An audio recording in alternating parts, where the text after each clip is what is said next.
wabarakatuh. Waalaikumsalam warahmatullahi wabarakatuh. Yang terhormat Kepala SMP Negeri 2 Cemplong yang pada kesempatan ini diwakili oleh Yang Terhormat Bapak Amiruddin SPD MSI, Dewan Guru SMP Negeri 2 Cemplong yang kami hormati, dan staf TU SMP Negeri 2 Cemplong yang kami hormati. Puji syukur marilah kita panjatkan kehadirat Allah Subhanahu wa Ta'ala yang mana berkat rahmat, hidayah dan inayahnya kita semua masih diberi kesempatan untuk berkumpul di pagi hari ini dalam keadaan sehat walafiat, sehingga kita dapat melaksanakan pengindasan aksi nyata diseminasi budaya positif yang disampaikan oleh Bapak Mustaqim SPD calon guru penggerak angkatan 11. Salawat dan salam senantiasa kita curahkan kepada Nabi Muhammad SAW. Susunan acara telah tersusun sebagai berikut. Acara pertama, pembukaan, yang akan dibuka dengan pembacaan basmalah bersama-sama. Bismillahirrahmanirrahim. Dengan pembacaan basmalah tadi, semoga acara pada hari ini semoga lancar. Amin. Acara kedua adalah sambutan kepala sekolah yang akan diwakilkan oleh Yang Terhormat Bapak Amiruddin SPD MSI. Disilakan.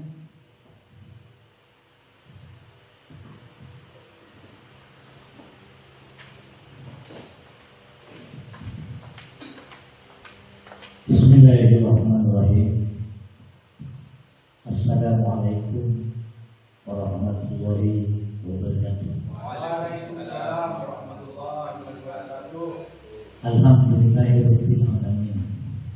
Wassalatu wassalamu ala asyrofil anbiya wal mursalin sayyidina Muhammadin wa ala alihi wa sahbihi ajma'in. Amma ba'du. Yang saya hormati semua Bapak Ibu guru SMP Negeri 2 Cemplong, yang saya hormati yaitu Bapak Mustaqim selaku narasumber acara ini.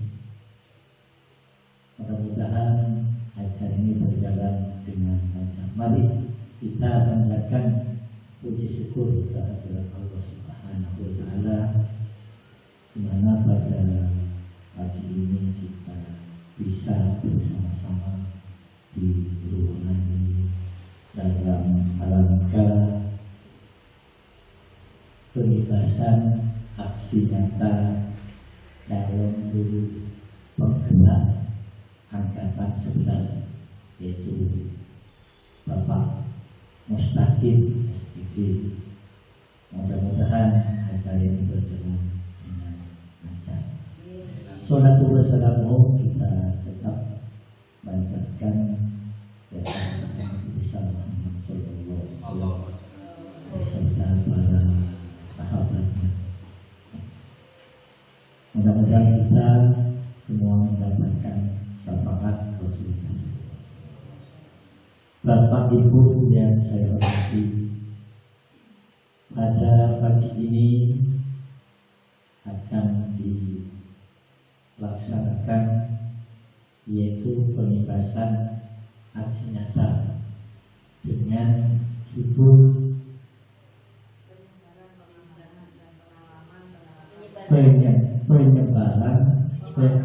menyebarkan pemahaman dan pengalaman penerapan budaya positif di SMP Negeri 2 Cemplong. Mudah-mudahan dengan adanya acara ini nanti di depan SMP Negeri 2 Cemplong lebih berbudaya di dalam rangka berbudaya positif untuk mengedepankan hal-hal yang positif di SMP Negeri 2 Cemplong. Dan mudah-mudahan acara ini sebagai penarik kepada guru-guru yang lain, yang nantinya menyusul guru-guru yang lain, termasuk mungkin saya sendiri nanti, mudah-mudahan.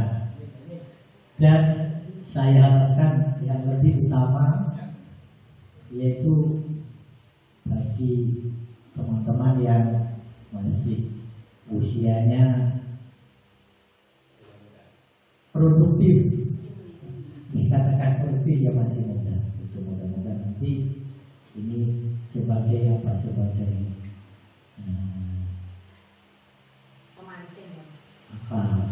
ya pemancing kepada teman-teman yang lain. Dan saya harapkan nanti kepada Bapak Mustaqim untuk menyebarkan ilmunya kepada teman-teman sehingga ada ketertarikan bahwa CGP ini sebagai guru penggerak, tidak seperti yang diisukan bahwa kalau jadi guru penggerak, kalau jadi guru penggerak begini, begitu dan sebagainya. Ini nanti Pak Mustaqim untuk menyebarkan pengalamannya kepada teman-teman, sehingga teman-teman ada ketertarikan untuk mengikuti jejak Pak Mustaqim nanti. Mungkin itu yang perlu saya sampaikan. Mudah-mudahan acara ini berjalan dengan lancar seperti apa yang diharapkan. Saya akhiri. Assalamualaikum warahmatullahi wabarakatuh. Waalaikumsalam. Semoga harapan tadi dari Bapak Amiruddin akan menambah guru penggerak di SMP Negeri 2 Cantong. Amin. Acara yang ketiga merupakan acara inti pembebasan aksi nyata destinasi budaya positif dengan judul menyebarkan pemahaman dan pengalaman menerapkan budaya positif di SMP Negeri 2 Cantong yang akan disampaikan oleh Yang Terhormat Bapak Mustaqim SPD, calon guru penggerak angkatan 11. Disilakan.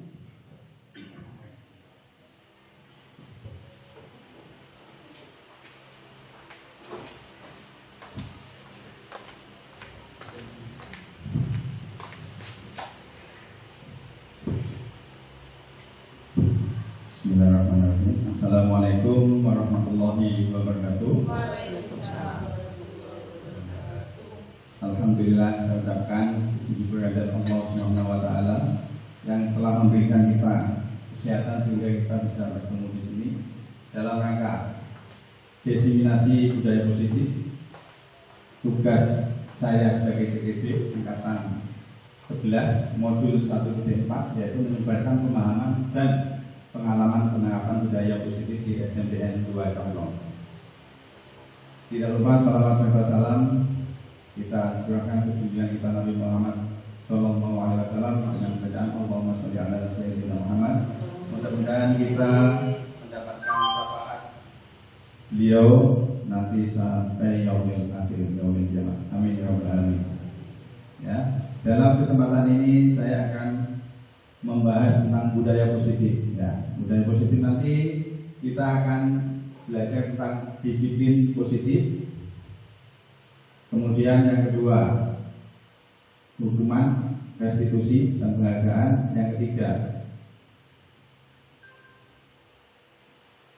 kebutuhan dasar manusia. Yang keempat, motivasi. Yang kelima, kontrol, ya. Posisi kontrol kita sebagai guru. Yang keenam adalah segitiga restitusi. Mari kita bahas latar belakangnya. Dalam kurikulum Merdeka yang melatar belakangi adalah filosofi pendidikan dari Ki Hajar Dewantara yang menyatakan bahwa pendidikan itu bertujuan untuk menuntun kodrat anak agar dapat mencapai keselamatan dan kebahagiaan yang setinggi-tingginya sebagai manusia maupun sebagai anggota masyarakat. Jadi anak itu kita tuntut untuk mampu mencapai tujuan hidupnya, yaitu keselamatan dan kebahagiaan. Dalam kesempatan ini, KHD itu menyampaikan bahwa guru itu diibaratkan sebagai seorang petani. Bapak Ibu mesti tahu seorang petani, ya. Kalau petani itu menanam di sawah, menanam tanaman, misalnya padi. Apa yang akan dilakukan petani yang pertama dalam menanam padi? Yaitu mengolah lahan. Yang kedua, memupuk, ya. Yang ketiga, mengairi, dan yang keempat berikutnya adalah bisa menjaga tanaman dari hama, gulma maupun jamur, ya, yang mengganggu, yang tidak bermanfaat bagi pertumbuhan tanaman yang ditanam. Jadi dari ilustrasi ini bahwa guru itu sebagai petani, otomatis kalau kita tarik ke kondisi yang sungguhnya kita sebagai pendidik, maka sekolah itu adalah lahan tempat guru mengembangkan murid, harus menyiapkan lingkungan sekolah yang aman, nyaman, dan kondusif, ya, yang terdiri dari warga sekolah harus saling berkolaborasi, kemudian saling belajar untuk mengayomi dan menjaga anak dari gangguan-gangguan yang tidak bermanfaat ataupun menghilangkan gangguan-gangguan yang dapat mengganggu perkembangan anak. Jadi anak itu dapat berkembang jika tidak ada tekanan.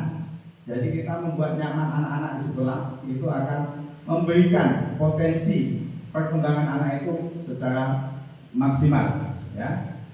Jadi tugas kita sebagai guru adalah bagaimana menciptakan suatu lingkungan positif. Lingkungan positif itu yang bagaimana? Yang ada kebiasaan-kebiasaan yang positif. Dari kebiasaan-kebiasaan positif ini akan terbentuk karakter yang positif. Karakter yang positif ini akan mewujudkan yang disebut dengan budaya positif. Ya, jadi budaya positif itu tercipta dari kebiasaan-kebiasaan yang positif. Ya, lanjut. Yang pertama kita bahas adalah disiplin positif dan nilai-nilai kebijakan universal. Dalam pemahaman kita, disiplin itu diartikan secara biasa adalah menjadikan sesuatu seorang, ya, disiplin di mana menjadikan sesuatu yang dilakukan seorang pada orang lain untuk mendapatkan kepatuhan. Jadi biasanya kita mengartikan disiplin itu seperti itu, membuat sesuatu yang dilakukan pada orang lain untuk membuat orang lain itu mendapat kepatuhan. Kita cenderung menghubungkan disiplin itu dengan hukuman. Nah ini sebenarnya, ini kita berbicara secara umum saja dulu, bahwa disiplin dihubungkan dengan hukuman dan ketidaknyamanan. Padahal dalam budaya positif yang sesungguhnya berbeda, karena belajar tentang disiplin positif itu tidak harus dengan memberikan hukuman. Jadi yang disiplin dihubungkan dengan hukuman itu tidak sesuai dengan budaya positif, ya. Justru hukuman-hukuman itulah yang akan membuat anak tidak dapat berkembang secara maksimal, tidak dapat mengembangkan potensinya secara maksimal, ya. Menurut KHD, ini yang kita bahas, bahwa disiplin dimaknai sebagai cara mengontrol diri dan bagaimana menguasai diri untuk memilih tindakan yang mengacu pada nilai-nilai yang kita hargai agar tercapai tujuan mulia yang diinginkan. Itu disiplin menurut KHD, ya, itu sudah sesuai dengan disiplin positif, ya. Konsep disiplin positif yang merupakan unsur utama dalam mewujudkan budaya positif yang kita ciptakan di sekolah. Tujuan dari budaya positif, tujuan dari disiplin positif adalah menanamkan motivasi pada murid-murid kita, yaitu menjadi orang yang mereka inginkan dan menghargai dirinya sendiri dengan nilai-nilai yang mereka percayai. Jadi ini adalah disiplin positif. Ketika murid-murid kita sudah memiliki disiplin positif dalam motivasinya, akan memiliki motivasi intrinsik dalam diri murid kita. Dan motivasi intrinsik ini akan berlangsung dalam jangka yang panjang. Artinya sampai kapanpun akan masih selalu dilakukan. Motivasi ini tidak mudah dipengaruhi oleh penghargaan ataupun hukuman. Jadi penghargaan dan hukuman itu tidak akan mempengaruhi motivasi intrinsik yang ada di dalam diri anak. Kemudian yang kita bahas adalah itu sudah disiplin positif. Yang berikutnya nilai-nilai kebajikan universal itu apa? Yaitu nilai-nilai kebajikan yang sudah kita sepakati bersama. Lepas dari suku, agama, bahasa maupun latar belakangnya. Saya ulangi lagi, nilai-nilai kebajikan universal itu adalah nilai-nilai kebajikan yang sudah kita sepakati bersama, terlepas dari suku, bangsa, agama, atau latar belakang yang lainnya. Nilai-nilai ini, nilai-nilai kebajikan ini adalah sifat-sifat positif manusia yang merupakan tujuan mulia yang ingin dicapai oleh setiap individu. Dalam kurikulum merdeka, nilai-nilai kebajikan yang ingin dicapai oleh setiap anak Indonesia ini sudah tertuang dalam profil pelajar Pancasila. Ya. Masih ingat profil pelajar Pancasila ada berapa dimensi? 6.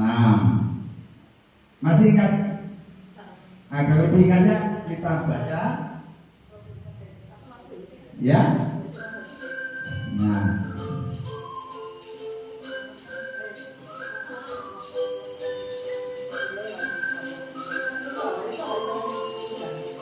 Nah ini lagunya, lagu profil pelajar Pancasila.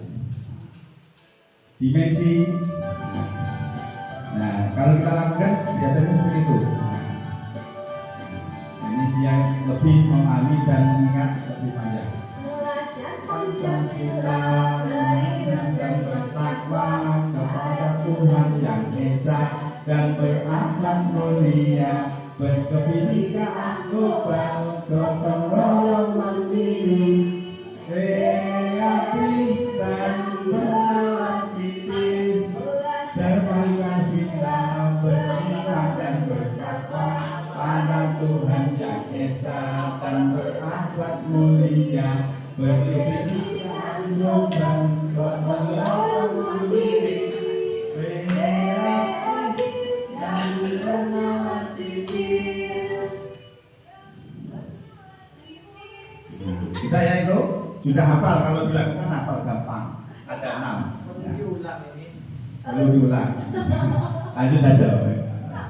Untuk berikutnya adalah teori motivasi.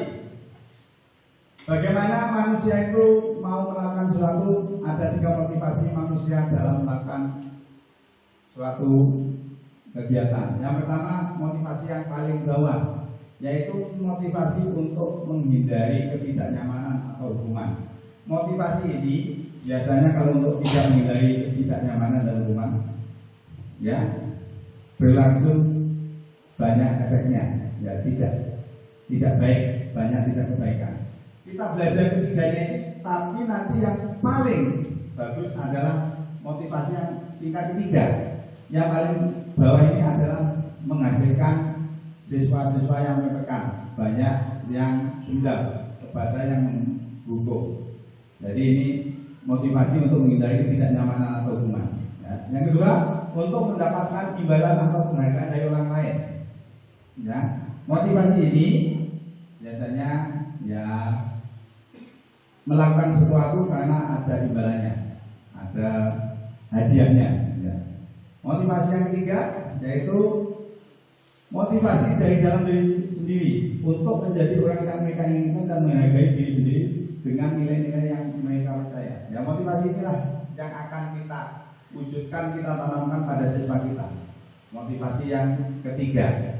Jadi motivasi yang ketiga ini jangkanya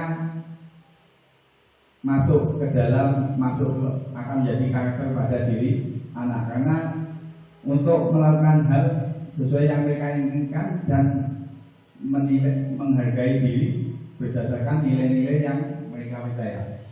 Ya, itu tentang motivasi anak, teori motivasi dalam melakukan kegiatan sesuatu. Ya. Lanjut, hukuman, konsekuensi, dan restitusi. Apa itu hukuman? Ya. Hukuman ini biasanya dalam menjalankan peraturan dan keyakinan kelas, bagaimana kita jika ada suatu pelanggaran, tentunya harus perlu meninjau tindakan penegakan peraturan atau keyakinan yang selama ini kita laksanakan. Tindakan terhadap suatu pelanggaran pada umumnya berbentuk hukuman atau konsekuensi. Nah, yang paling tidak enak itu ya hukuman itu. Nah, hukuman itu satu arah, artinya yang membuat peraturan akan memberikan hukuman kepada yang tidak melaksanakannya. Jadi kita belajar hukuman, konsekuensi, dan restitusi itu nanti sebenarnya kita belajar biar tahu semua bahwa hukuman itu sangatlah tidak baik. Ya. Sedangkan dalam disiplin positif, dalam kegiatan budaya positif itu, ya, dalam menentukan tindakan terhadap suatu pelanggaran itu menggunakan restitusi. Apa itu restitusi? Yaitu proses menciptakan kondisi bagi murid untuk memperbaiki kesalahan sehingga mereka bisa kembali pada kelompok mereka dengan karakter yang lebih kuat. Jadi dalam memberikan tindakan hasil pelanggaran peraturan atau keyakinan kelas itu nanti kita tekankan pada pendekatan restitusi itu. Jadi pada pendekatan restitusi itu sangat berbeda dengan hukuman dan konsekuensi. Itu adalah perbedaannya. Nah, ini perbedaan hukuman, konsekuensi, dan restitusi. Ya. Di situ sudah dijelaskan bahwa hukuman akan mendapatkan identitas yang gagal, artinya anak tidak akan berubah.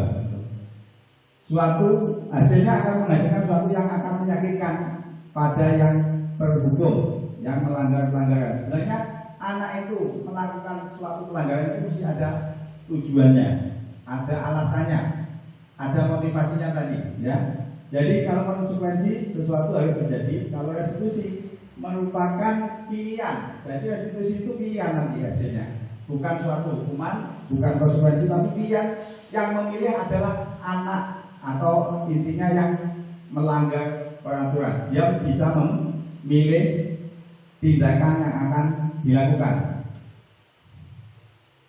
Itu perbedaannya. Tidak nyaman untuk murid untuk jangka panjang. Ini jelas anak tidak nyaman. Jadi kalau anak hukum itu tidak nyaman. Tidak nyaman untuk murid dalam jangka pendek, karena konsekuensi itu ada dua arah, dari kesepakatan, keyakinan itu kita sepakati, tapi hasilnya ada konsekuensinya.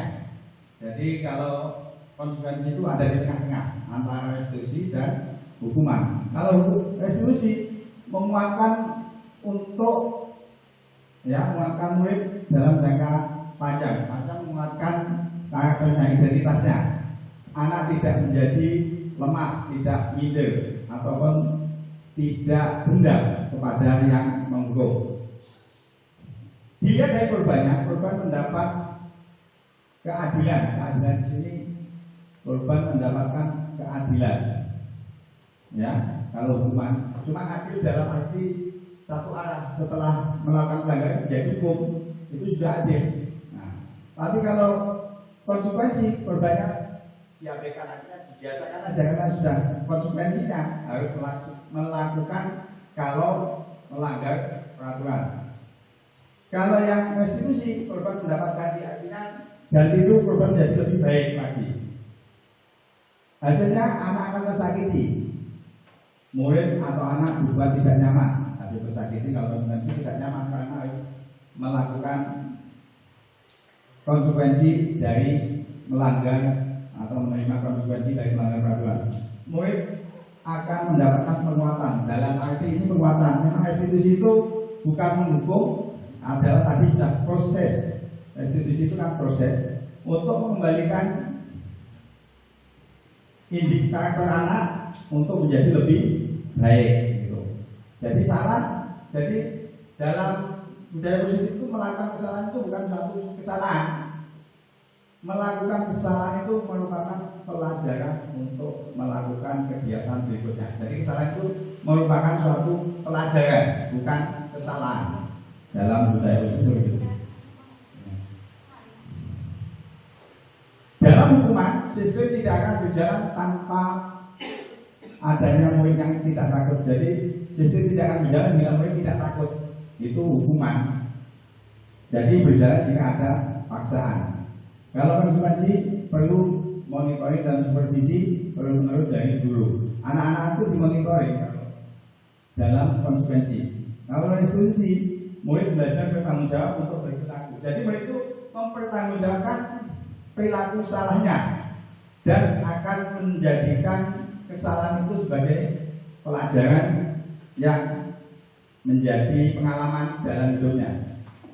Lanjut. Kata-kata dalam hukuman, jadi menakut-nakuti. Kalau kata-kata dalam hukuman, awas kalau dilakukan lagi ya, nanti awas kamu saya hukum. Nah itu.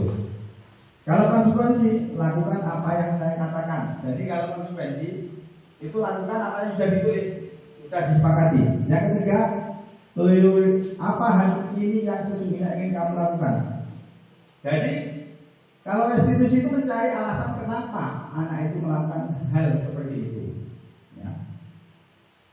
Dalam hukuman, pengaruhnya kepada anak adalah mendorong menyalahkan diri. Kalau anak sudah salah, sebenarnya tidak boleh anak itu merasa bersalah diri, tapi sebagai pelajaran, sebagai pengalaman kesalahannya itu yang tidak harus diulangi lagi. Bukan merasa bersalah. Kalau merasa bersalah itu dalam pendidikan tidak boleh merasa bersalah anak itu. Kalau merasa bersalah akan minder, ya, tidak pede, ya, takut seperti itu. Dalam restitusi mendorong anak untuk disiplin. Disiplin itu kan tadi suruh memilih. Anak-anak itu memilih apa yang bisa dilakukan berikutnya untuk memperbaiki kesalahannya. Jadi kalau dihukum kan sudah selesai, saya melanggar, saya melaksanakan hukuman, sudah. Anak itu merasa ya sudah urusan lagi hukum sudah selesai, tidak ada niat untuk memperbaiki. Intinya kan begitu anak-anak kalau salah, ya sudah salah kalau salah dihukum gitu. Lanjut, nah, lanjut aja ini. Dampaknya pada anak akan merasa marah, bersalah, rendah diri, mengasingkan diri. Kalau restitusi, kalau konsekuensi, anak akan banyak kehilangan waktu. Sebagai gantinya, banyak menghilangkan waktu jeda. Misalkan kalau konsekuensi itu begini, kalau anak-anak terlambat masuk kelas sama gurunya, nanti istirahat, kalian yang terlambat tidak boleh istirahat, harus mengikuti pelajaran berikutnya. Jadi ada waktu yang hilang. Murid tidak akan kehilangan waktu, namun bersemangat untuk memperbaiki diri. Jadi kalau restitusi begitu. Yang keempat tentang kebutuhan dasar manusia. Ada 5 kebutuhan dasar manusia. Yang pertama adalah kebutuhan untuk hidup, bertahan hidup. Jadi kebutuhan bertahan hidup di sini. Yang kedua kasih sayang dan rasa diterima. Yang ketiga penguasaan atau kebutuhan pengakuan atas kemampuannya, itu penguasaan. Kebebasan, yaitu kebutuhan untuk bersenang-senang. Yang kebebasan itu kebutuhan untuk akan pilihan. Yang kelima adalah kebutuhan kesenangan untuk merasa senang. Jadi dari 5 ini bisa kita bedakan sebentar.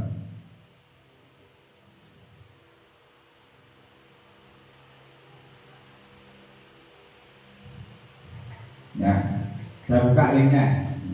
Saya ingin tanya, dari kelima kebutuhan tadi ada kebutuhan bertahan hidup, kesenangan, kemudian penguasaan, ada diterima kasih sayang. Ini Dinda, seorang anak kelas 3 SD, begitu tiba di rumah setelah sekolah, menangis dan mengadu pada ibunya bahwa dia benci pada Ibu Rani, gurunya. Menurut Anda, kebutuhan apa yang berusaha dipenuhi oleh Dinda? Itu tergantung jawabannya. Ya, jika jawabannya seperti ini, di bawah ini ada jawabannya. Ibu guru bilang, aku tidak boleh bersenandung sewaktu mengerjakan tugas. Katanya kelas harus tenang dan tidak ada suara, kan nggak seru jadinya. Menurut Bapak itu kebutuhan apa ini? Kesenangan, ya, kebutuhan kesenangan. Yang kedua, ibu guru tidak menyapaku hari ini padahal aku pakai sandal, pakai jepit rambut baru. Ini bukan apa? Kasih sayang. Perhatian itu kasih sayang ya.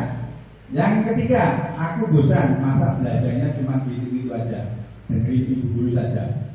Kebutuhan apa? Ya ini kalau guru bilang tahu. Ya, itu kebutuhan. Apa belum?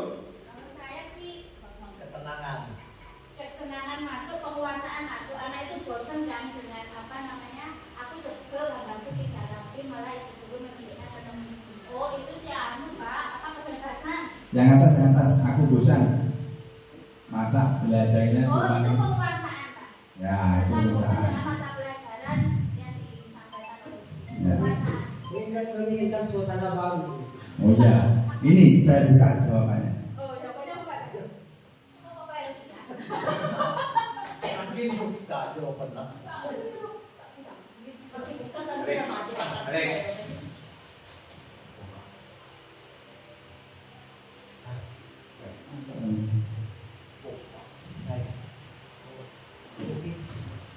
Nah ini jawabannya, yang pertama adalah kesenangan, kedua kasih sayang, ketiga kebebasan, dan keempat penguasaan. Ya, itu contoh-contoh dari kegiatan tentang kebutuhan apa yang ingin dipenuhi oleh anak dengan melakukan kegiatan, misalkan salah, marah, sedih, itu memiliki tujuan.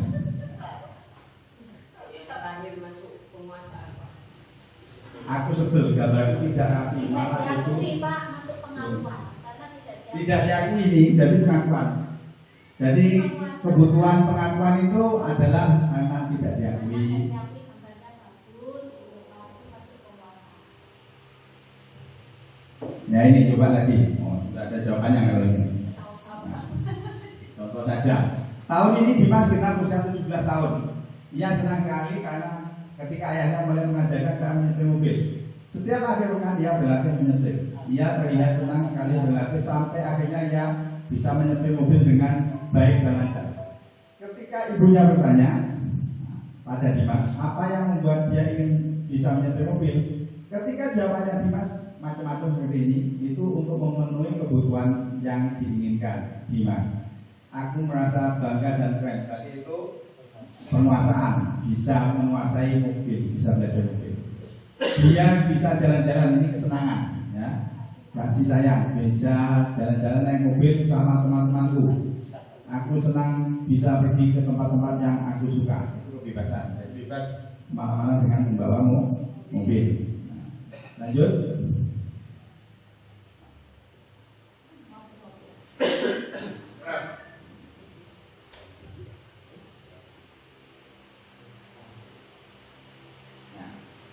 Sekarang kita lanjutkan kebutuhan dasar manusia.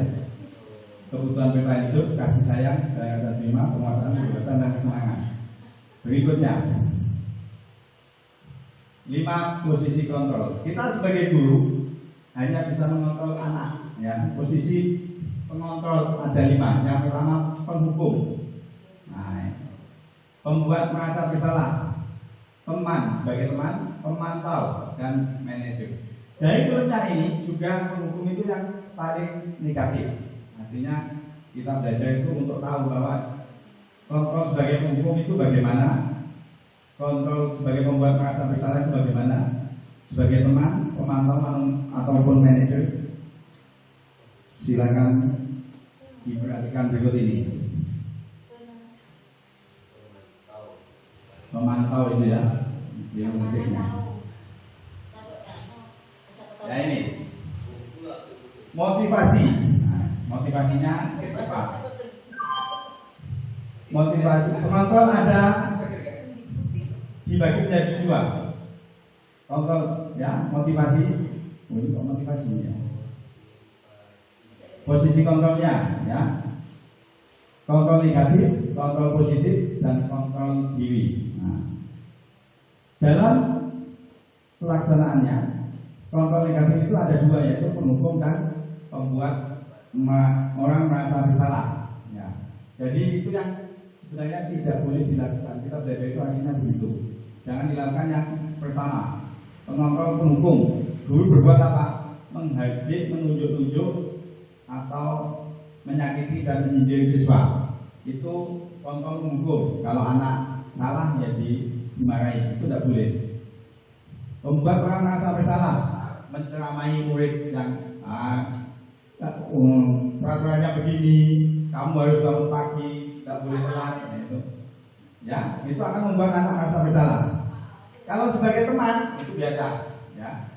Kata-katanya lakukan untuk bapak, ya sudah nanti bapak ibu bantu bereskan. Jadi gurunya itu membantu muridnya, itu sebagai teman.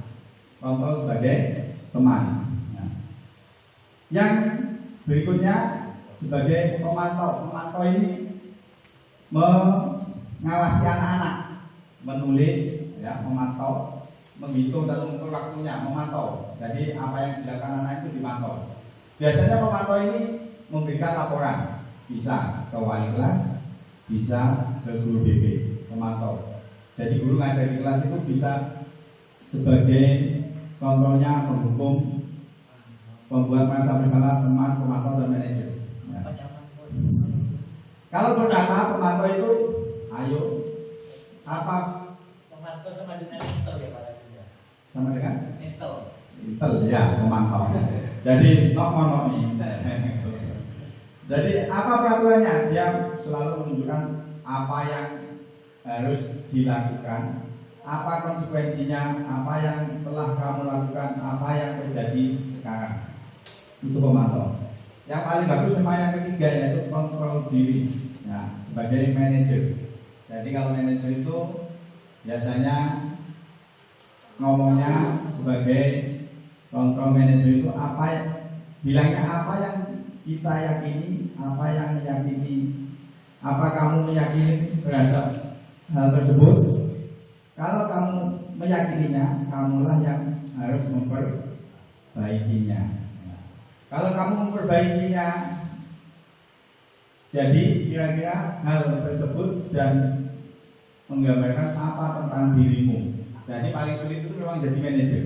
Kita sebagai guru jadi manajer itu sulit. Nah, ya. Tapi hasilnya paling baik.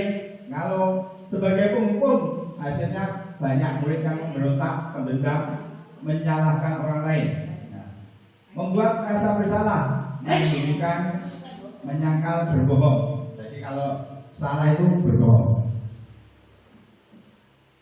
Kemudian yang paling bagus itu memang kontrol diri, menguatkan karakter atau watak siswa.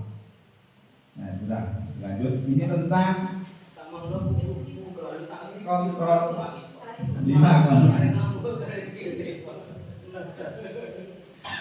posisi kontrol guru pada murid.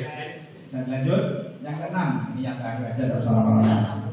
Ya, segitiga restitusi. Tadi ada hukuman, ada motivasi, ada restitusi. Nah, ini bagaimana melakukan restitusi? Restitusi adalah tadi sudah dijelaskan proses menciptakan kondisi bagi murid untuk memperbaiki kesalahan mereka dan sehingga mereka bisa kembali kepada kelompok mereka dengan karakter yang lebih kuat. Langkah-langkah melakukan restitusi ada 3, yaitu yang pertama, ya, menstabilkan identitas. Menstabilkan identitas. Jadi anak-anak itu tidak boleh rendah diri. Kalau identitasnya tetap terjaga meskipun melakukan kesalahan. Validasi tindakan. Validasi tindakan ini berarti kita tidak boleh menyalahkan kesalahan pada anak, kesalahan yang dilakukan anak, tapi memberikan penguatan bahwa hal itu salah, tapi bukan menyalahkan. Dari itu memberikan alasan. Nah, Arahan. ya, kita tidak menyalahkan karena anak itu bisa memberikan alasan kenapa melakukan kesalahan. Nah itu artinya tindakan itu kita validasi. Yang ketiga, menanyakan keyakinan. Keyakinan apa yang sudah kamu langgar? Kalau sudah kamu langgar, kamu seharusnya bagaimana? Bukan kita menyuruh, kamu seharusnya bagaimana. Jadi itu pilihan. Tadi eksekusi itu bilang, kalau kamu sudah melanggar, bagaimana? Apa yang harus kamu lakukan selanjutnya? Ya. Itu kita menawarkan pada anak pilihan-pilihan. Anaknya Pak Guru milih juga yang kita arahkan yang lebih baik. Kalau begitu milih yang jelek, apakah kamu akan seperti itu terus? Jadi pertanyaan itu terus mengarah ke yang lebih baik. Kalau anaknya masih menjawab yang kurang baik. Ya. Jadi itu segitiga restitusi. Mungkin sebelum dilanjut ada pertanyaan. Ya, terima kasih Pak Samsul. Ya. Begini Pak, saya sudah mengikuti Merdeka Mengajar ini yang salah satu disiplin positif ini cukup menarik bagi saya. Makanya di PMN saya disiplin positif saya kerjakan dua menarik. Cuma yang jadi pertanyaan bagi saya dari tadi yang Pak Katir sampaikan ada hukuman, ada konsekuensi, ada restitusi. Nah itu pertanyaan saya pertama, apakah yang hukuman tidak boleh kita pakai? Nah itu yang pertama. Kemudian pertanyaan kedua, jika kita mengambil konsekuensi atau restitusi, apakah menjamin ada perubahan perilaku anak yang misalkan anak itu bersalah? Apakah nanti ini menjamin anak itu bisa berubah? Padahal kalau saya lihat dari segi agama, Nabi pernah mengatakan gantunglah cambuk di rumahmu. Itu berarti mengindikasikan benar Nabi tidak mengajarkan kekerasan. Maksudnya berarti kita boleh sekali-kali memukul atau menghukum supaya apa? Anak itu jerah. Nah berarti kan kalau dibandingkan dengan yang tadi ini bertolak belakang kalau menurut saya begitu. Jadi kalau pemahaman saya di kurikulum Merdeka kita tidak boleh mengambil hukuman, tapi kita ambil restitusi atau konsekuensi. Sedangkan Nabi sendiri gantunglah cambuk di rumahmu. Itu berarti ada pembelajaran di sana bahwa kita sesekali boleh berlaku keras kepada anak asalkan memang Nabi tetap menyayangi anak, begitu maksudnya. Berarti ini kan kalau menurut saya bertolak belakang, gimana ini? Ya, terima kasih Pak Samsul. Yang pertanyaannya bagaimana? Apakah hukuman itu tidak boleh dilakukan? Berarti kan? Ya, dari ketiganya tadi hukuman, konsekuensi dan restitusi itu memang kita diharapkan untuk yang dua, bisa konsekuensi atau restitusi, yang paling banyak restitusi. Hukuman itu artinya bukan tidak boleh atau boleh. Hukuman itu langkah terakhir. Kalau bisa tidak, maka kalau bisa tidak. Kalau bisa tidak dilakukan. Tapi kalau memang sesekali tidak apa-apa. Bukan berarti absolut tidak ada gitu. Jadi bukan absolut. Itu adalah hal terakhir dengan terpaksa. Kalau terakhir dan terpaksa untuk tidak ada jalan lain, mungkin itu bisa dilakukan hukuman. Tapi yang perlu dilakukan dulu itu adalah yang dari yang baik, restitusi, konsekuensi, baru hukuman. Kalau kita kan enggak, hukum dulu seperti dihukum selesai sudah anak. Ya, sekarang kan paradigmanya seperti itu. Makanya ada perubahan paradigma dalam pembelajaran, yaitu paradigma stimulus respon dan paradigma teori kontrol. Jadi yang kontrol itu yang mengontrol dirinya sendiri. Kalau stimulus respon, dia diberi rangsangan akan respon. Artinya itu tidak, kalau teori kontrol tidak usah diberi rangsangan, langsung ada di dalam diri sendiri. Jadi hukuman itu paling belakang Bapak Ibu ya, jangan di depan. Jadi intinya masih bisa lah, bisa, tapi paling belakang dan Kalau masih ada jalan, ada jalan yang lain bisa. Jadi jangan didulukan, nomor satu hukum. Ya, hukuman itu berarti boleh ya, akan memberikan dampak yang negatif dan tidak mengenakan pada siswa. Jadi kan perhatikan, diingat lagi tadi kita sebagai pendidik oleh diajar Dewan Loro ibaratkan sebagai petani. Apakah kalau bapak ibu menanam padi, padinya dicabut? Tidak mungkin padinya dicabut. Bagaimana untuk menumbuhkan padi? Ya tanahnya yang diperbaiki, diberi pupuk, lingkungannya diberi baik, ya seperti itu. Jadi kalau mengikuti filosofi Kiai Noto tidak akan menolak siswa, harus mengikuti siswa sebagai kodam alam dan kodam zaman. Kodam alam itu ya sudah daerah seperti ini. Tersakiti Pak. Ya. Tersakiti. Dilanjut. Ya silakan. Tanya apa-apa ini. Oh, tanya Pak. Yang bener, Dari ini. jawaban dengan tadi ya, berarti kita hukuman terakhir Ya. Nah, restitusi atau restitusi, jadi ada kesepakatan dulu. Ya. Nah, terus misalkan ada kejadian kemarin, misalkan yang jadi korban gurunya, apakah kita nggak menghukum siswa? Misalkan kayak kemarin kejadian juga lu ditabrak sama murid, lah itu apa kita ke murid harus mengasihkan konsekuensi, apa ngasih restitusi dulu, apa hubungan dulu gitu? Langsung pakai tunjuk ke Ada. banyak. Nanti akan saya jawab berikutnya. Silakan Galuh.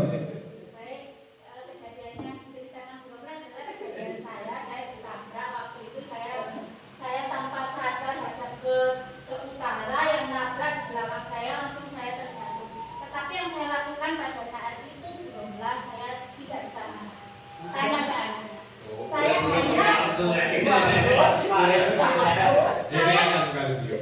masuk ke kelas terus saya tes. Jadi saya langsung masuk ke kelas menenangkan diri saya dan anak-anak tersebut yang menabrak saya mengikuti saya dari belakang. Saya duduk dengan tenang, memang saya nggak menangis tapi saya tahan. Saya kasih tahu ke anaknya, nak, kenapa kamu bercanda seperti itu? Ini kamu itu mengancam nyawa ibu. Untung ibu masih diselamatkan ini sama Allah. Kamu kok jangan seperti itu. Maaf bu, tidak sengaja bu, katanya seperti itu. Pas saya ya sudah lain kali jangan diulangi. Pas saya langsung menuju ke kantor. Dari kantor mungkin anaknya itu merasa bersalah atau bagaimana. Nyampe rumah anaknya WA ke saya, bu gimana kakinya masih sakit, saya bilang gitu. Masih sakit nak, maaf ya bu ya, saya ini tadi saya tidak sengaja, tapi saya tidak balas lagi. Dari rumah saya nyampe dari rumah di WA lagi sama anaknya, bu gimana keadaannya sekarang? Alhamdulillah sudah membaik, alhamdulillah bu. Jadi ya seperti itu Pak Takun. Saya memang hukumannya saya tidak mengasih hukuman, tapi saya melakukan hal pendekatan seperti itulah supaya anak itu lebih berhati-hati. Terima kasih Pak. Sebentar Pak, mau menanggapi jawabannya Pak. Ya, silakan Pak Samsul. Silakan Pak Samsul ditanggapi.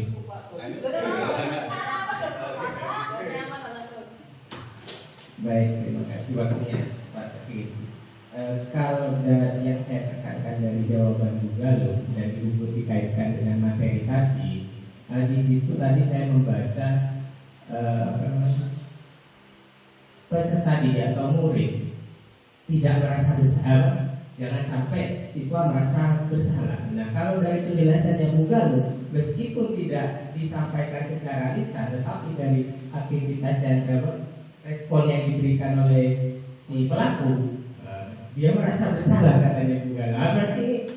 Berarti Mugaluh secara tidak langsung sudah tidak menerapkan yang itu tadi. Gitu. Kalau menurut saya ya, maaf Mugaluh baru salah. Ya, sebelumnya tepuk tangan untuk Mugaluh. Terima kasih. Oh ya, Pak Samsul, Pak Samsul dan Mugaluh. Ya sebenarnya anak itu yang diinginkan itu Pak Samsul. Kalau langsung dihukum, bagaimana perasaan anak? Tidak akan WA dan tidak akan tanya tambah dendam. Nah, maksudnya seperti itu, anak dengan sendirinya dari dirinya sadar. Ya, itu motivasi dari dalam. Coba bayangkan kalau anaknya itu langsung dihukum, dipegang dan diintimidasi, bagaimana itu anaknya? Ya seperti itu. Mungkin dari Mugaluh bisa menjawab. Oh ya sudah, seperti itu. Jadi itulah Yang harus dilakukan sudah bagus juga loh, tidak menghukum.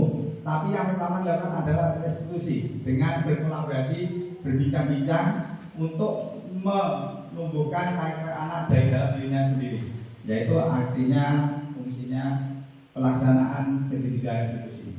Lanjut. Nah, ciri segitiga restitusi dengan disiplin yang lain. Perhatikan, restitusi bukan menebus kesalahan, namun untuk belajar dari kesalahan. Yaitu tadi, bukan menebus kesalahan. Kalau hukuman kan sudah jelas menebus kesalahan. Kalau saya salah sudah dihukum, sudah selesai. Jadi kalau restitusi itu tidak, untuk belajar dari kesalahan, untuk tidak diulangi lagi. Restitusi itu memperbaiki hubungan antara sesama, tidak ada hukuman. Jadi kolaborasi, komunikasi yang baik. Ya. Restitusi adalah tawaran, bukan paksaan. Kalau hukuman itu paksaan. Ya. Restitusi menuntut untuk melihat dalam dirinya sendiri, yaitu timbulnya motivasi intrinsik, motivasi dari dalam diri sendiri. Yang berikutnya mencari kebutuhan dasar yang mendasari tindakan. Anak itu punya alasan kenapa melakukan hal itu meskipun itu salah. Yang jelas anak-anak itu melakukan hal sesuai dengan memenuhi kebutuhan dasar manusia yang 5 tadi. Salah satu mesti ada ke situ. Mungkin kesenangan, mungkin penguasaan, mungkin kasih sayang. Jadi anak-anak yang malas tidak masuk itu jangan dimarahi, ditanya. Jadi artinya alasannya apa? Restitusi adalah cara yang paling baik. Nah ini jelas sudah disebutkan. Restitusi fokus pada karakter bukan tindakan. Jadi akan menumbuhkan karakter. Restitusi itu. Restitusi ada penguatan karakternya. Restitusi fokus pada solusi. Jadi kita solusi itu bukan memberikan, tapi menawarkan. Solusi itu ditawarkan ke siswa. Bagaimana menurut kalian?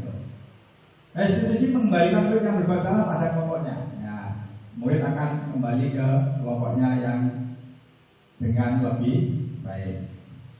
Ya, terima kasih. Mungkin sekian dulu dari saya. Mudah-mudahan apa yang saya sampaikan dapat bermanfaat untuk kita semua dan murid kita semua. Akhirnya saya akhiri. Assalamualaikum warahmatullahi wabarakatuh. Saya kembalikan ke moderator.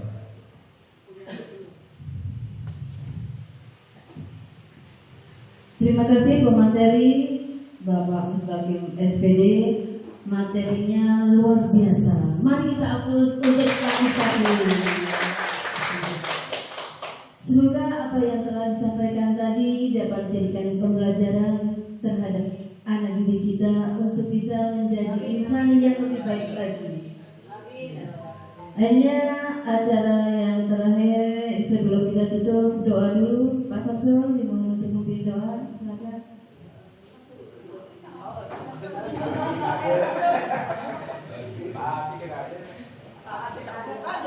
Karena yang dulu ada yang dulu. Izin tadi. Bismillahirrahmanirrahim. Alhamdulillahirabbil alamin. Hamdan syakirin, hamdan na'imin, hamdan kafi mazidan. Ya Rabbana alhamdu kama yanbaghi li jalali wajhika wa 'azimi sultanik. Allahumma salli ala sayyidina Muhammad wa ala ali sayyidina Muhammad. Allahumma inna nas'aluka salamata fid din wa dunya wal akhirah wal 'afiyata fil jasad wa ziyadata fil 'ilmi wa ziyadata fil 'ilmi wa ziyadata wa barakatan fil rizqi wa tawfiqan wa rahmatan minal maut wa maghfiratan ba'da maut.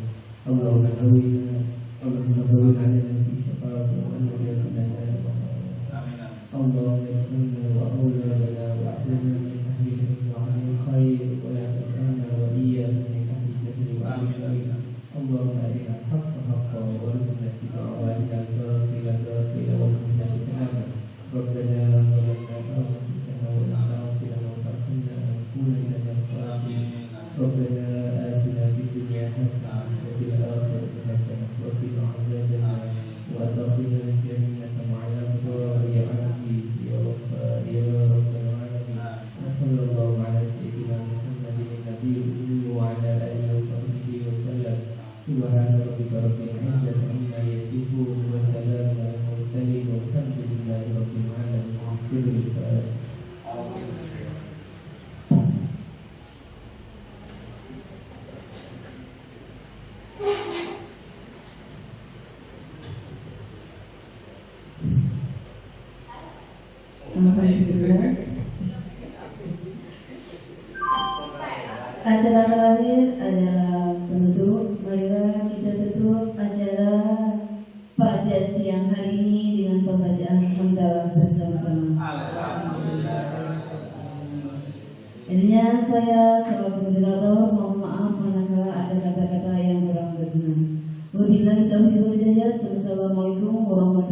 wabarakatuh. Yang pasti.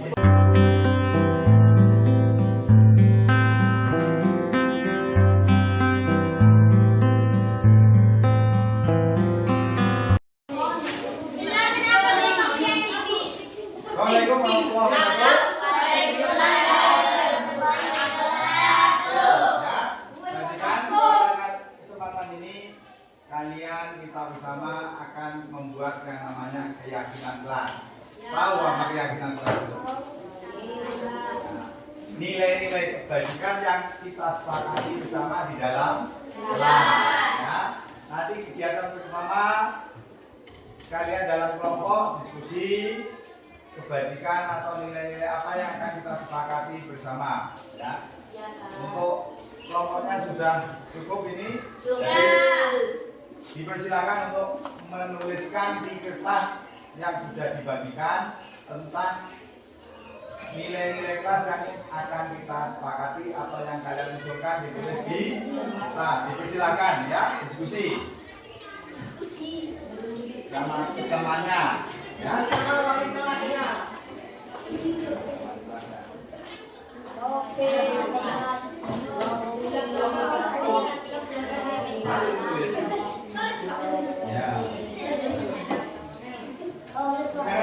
Saya kasih waktu 3 menit ya. Ya, Pak.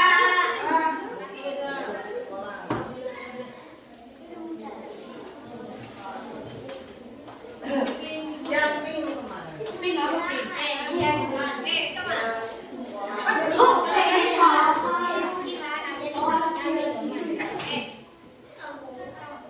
Ayo kita. Ya, semua keyakinan kelas yang harus.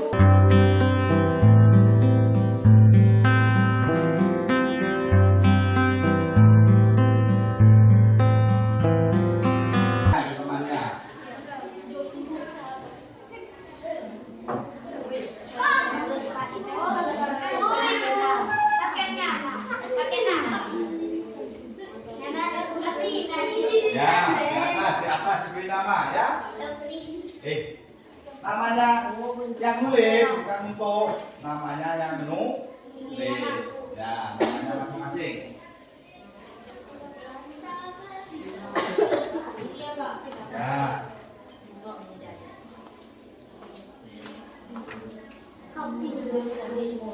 Kalau sudah boleh ditempel di papan ya. Ini. Ya, diberi nama. Diberi nama masing-masing.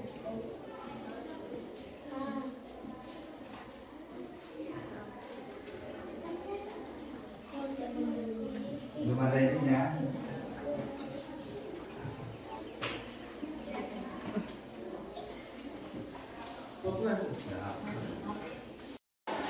Kalau nggak bisa nempel ini ada isolasi ya. Ini. Yo.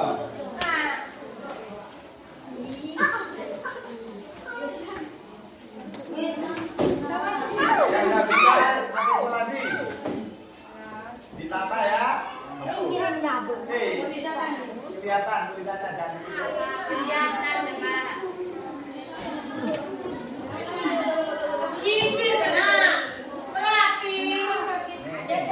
yang nggak bisa cekal nih, nggak bisa nempel.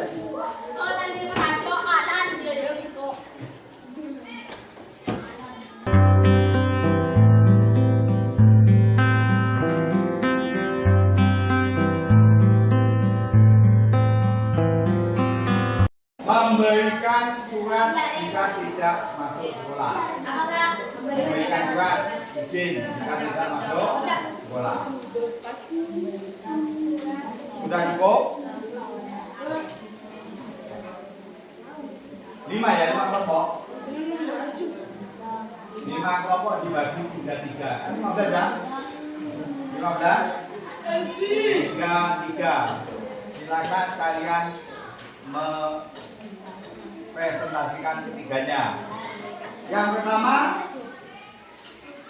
keyakinan kelas yang sudah ditulis. Ya, sudah semuanya itu. Perhatikan, keyakinan yang sudah ditulis kita sudah 3 kombinasi sudah ditulis semua. Kita ulang lagi apakah itu disetujui atau tidak, ya. Yang kalimat negatif dibuat menjadi positif. Bisa nanti saya ajari. Sudah dari kelompok 1 nomor 1 sampai 3 yang siapa ya baca.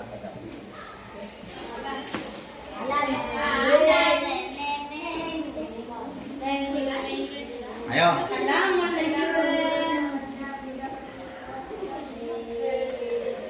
Saya 3 saja.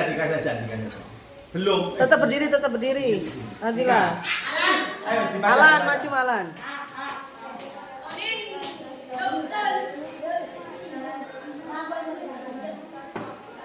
Alan nomor 4 sampai nomor 6. 4 sampai nomor 6 Alan dibaca. Alan 4 sampai 6. 4 sampai 6. Geser Fadila, geser sini Fadila.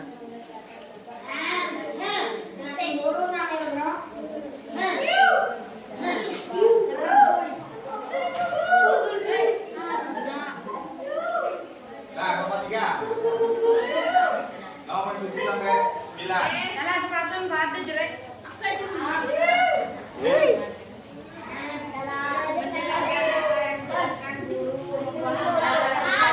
Buka topi di dalam kelas. Udah, ayo. Nomor 4. 10 sampai 12. Nora ini geser.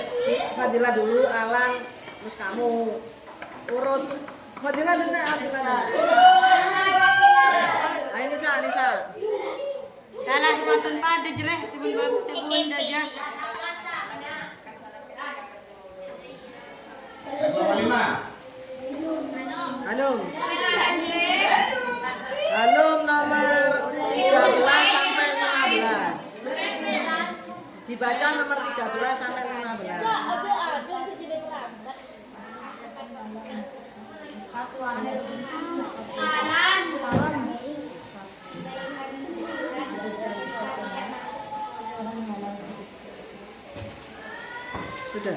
Sudah cukup. Sudah ditunggu.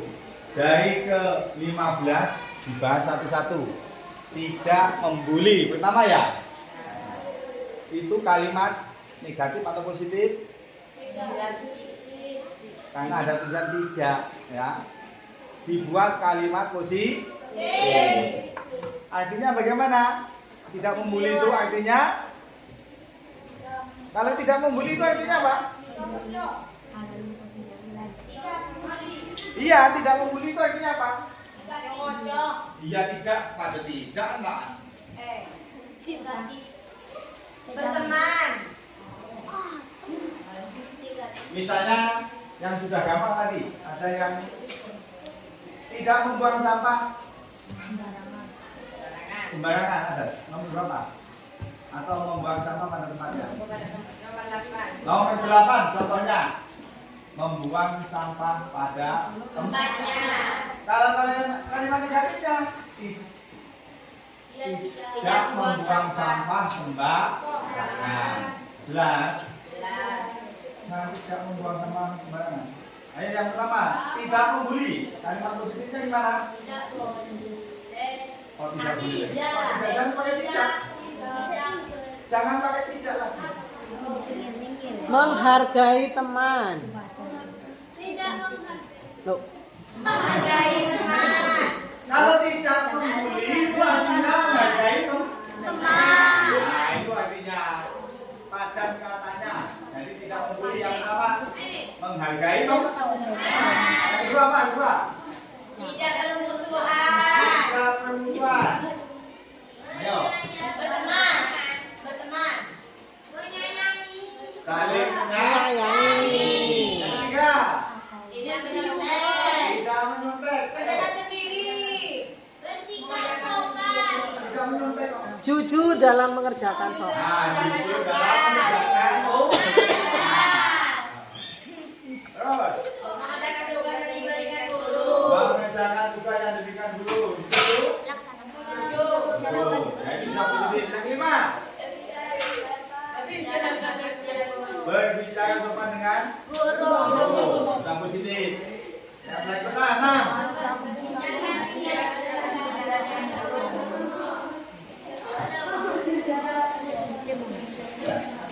Ayo yang pertama ini deh.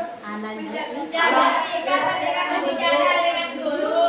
Menjaga sikap, ya. Sopan. Santun. Cuma santun ya. Terus. Mendengarkan apa yang dijelaskan guru. Mendengarkan yang dijelaskan guru. Berarti aktif dalam membela. Ya, kamaran. Ya. Terus yang ke-8. Nah tadi sudah membuat sama temannya. Nah ngedi ini membuka topi saat di dalam kelas. Setuju? Setuju. Ada yang nggak setuju? Setuju.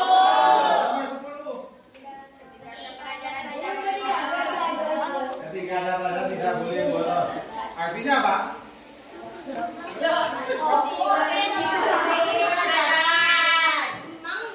Rajin mengikuti pelajaran. Saling tolong menolong. 12.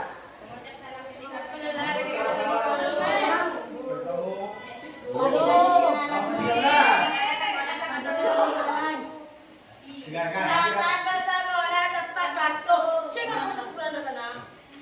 14. Sebelum masuk kelas, pakaian rapi dan disiplin. 15. Memberi baju disiplin ketika tidak masuk sekolah. Artinya apa? Kalau tidak masuk sekolah. Kaki.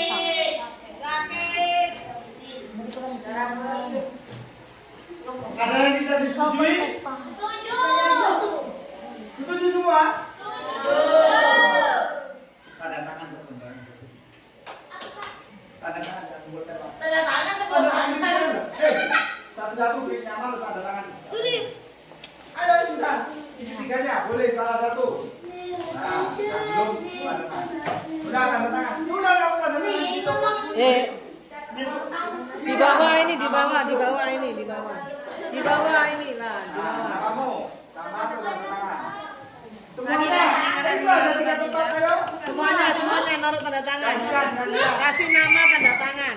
Nama tanda tangan. Naswan, suaranya Naswan. Namanya di bawah. Namanya di bawah. Andri, Andri.